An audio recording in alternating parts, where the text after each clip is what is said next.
meron ka talagang dapat limit sa sarili mo ng loss mo na pag nandito ka na, kahit pag gaano mo pa gustong bawiin yung loss mo, kailangan mo na mag-walk away. Kasi alam mo, pag tinuloy mo pa yon, mas malaking loss sa'yo. Sa mga traders yun So napakahirap sa kanila yun. Medyo magte-trading sila ngayon and then nakikita nila loss sila. Meron silang limit talaga sa sarili nila na pag nandito na, pullback ka na. Tapos na, di ka na magte-trade kahit meron ka pang kapital. Stop ka na doon. Balik ka sa ibang araw.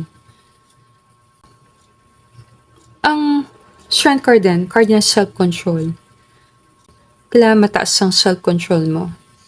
Kasi kung hindi, kung nagpapadala ka sa bukso ng damdamin, yung emosyon, diyan ka matatalo Kailangan maging matatag ang loob mo.